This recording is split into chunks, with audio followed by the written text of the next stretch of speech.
दोस्तों, मैं हूँ राघव। कहानियाँ सुनाता हूँ। आपको कहानी सुनना पसंद तो है ना? कुछ किस्से हैं मेरे पास आपको बयां करने को। चलिए सुनते हैं आज की कहानी। आज की कहानी का टाइटल है फज्र की नमाज। रियाज और उसकी बहन फज्र की नमाज से पहले लड़ाई कर रहे थे। अब रमज़ान का मौसम था तो ब्रेकफास्ट करना था वो। अब क्योंकि उनके पापा ने अभी तक किसी से पैसों का तकादा नहीं किया था। अब वजह ये भी थी कि उनकी पसंदीदा कार को किसी ने मांग के ठोक दिया था। चकनाचूर हो चुकी थी वो कार। अब लॉकडाउन है तो क्या गलत है इसमें? किसी के पैसे रखना क्या सही बात है? उसकी छोटी बहन ने इतनी बड़ी बात कह दी एक ही सांस में अपने बड़े भाई रियाज के साथ।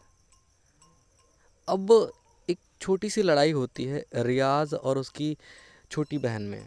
अब ये एक अंतहीन सी लड़ाई थी दोनों भाई बहनों के बीच की।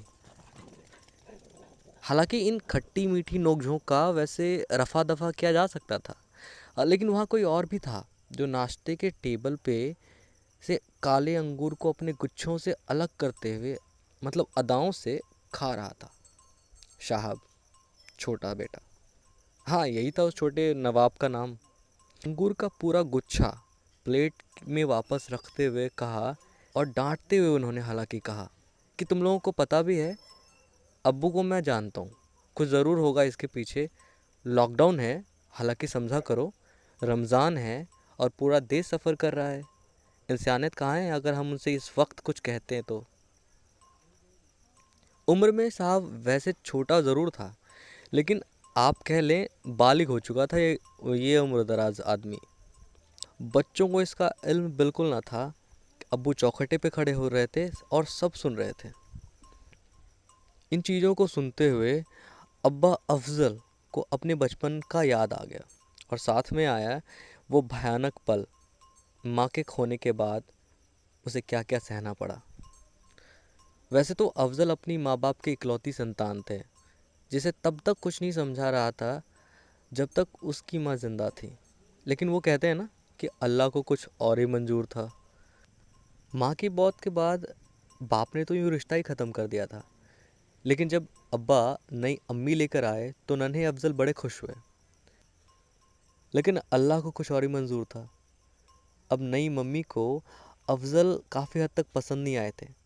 फिर भी अफजल ने कभी इसका बुरा नहीं माना। आगे अफजल के साथ खेलने कूदने के लिए 5 भाइयों की एक टोली भी मिली। लेकिन आपको पता है, अगर माँ को कुछ नहीं पसंद तो पापा को शायद ही वो हो।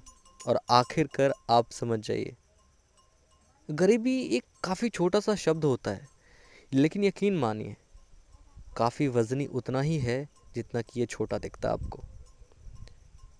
काफ़ी कुछ सहते हुए अफजल अब जवान हो चुका था, और अल्लाह की दुआ से कुछ अच्छा मिलने वाला था उससे। वैसे इस बार वो किसी काम से अफजल अपने दूर के रिश्तेदारों के पास गया, और अफजल ने पहली बार उसे देखा, उन आँखों को, चेहरे से पीछे, बुरखे के पीछे से। और अफजल ने कैद कर ली उन चीज़ों को अपने पलों में। सोचा कि जब वो याद करे तो मानो ये सूरमा बनकर उनकी आंखों में चमक पैदा कर दे। लेकिन जिम्मेदारियां अलग चीज़ होती हैं साहब। अफजल चाहकर भी आगे इसका जिक्र ना कर सका। लेकिन कहते हैं ना, अल्लाह को कुछ और ही मंजूर था। और एक और कहावत सुनी होगी आपने कि अगर किसी चीज़ को शिद्दत के साथ चाहो तो पूरी कायनात आपके साथ मिलाने के लिए तैयार हो जाती है। तो अब रिश्तेदारों को इसकी भनक सी लग गई। रिश्तेदारों को लगा कि लड़का बालिग है और कहीं कर्मठ, सुशील और शानदार इससे नहीं मिल पाएगा, तो कर देते हैं शादी। और आखिरकार उन दोनों की शादी हुई, निकाह हुआ। निकाह के बाद अफजल की जिम्मेदारियां और भी ज़्यादा बढ़ गई। उसने काफ़ी सारे बिजनेस का आइडिया अपने पास रखा था। आखिरकार अफजल ने छोटा सा तंबू वाला सिनेमा खोला, और अल्लाह की मेहरबानी से बरकत हुई। घर परिवार, बच्चे और सबसे ज़रूरी एक कार। अफजल अब तक अपने पुराने ख्यालों से वापस आ चुके थे। और आगे जाकर साहब, जो कि बड़ी बड़ी बातें कर रहा था आज, के माथों पे हाथ फैलाया और कहा, काफ़ी समझदार हो गए हो बेटा। कैरम खेलोगे फजर की नमाज के बाद?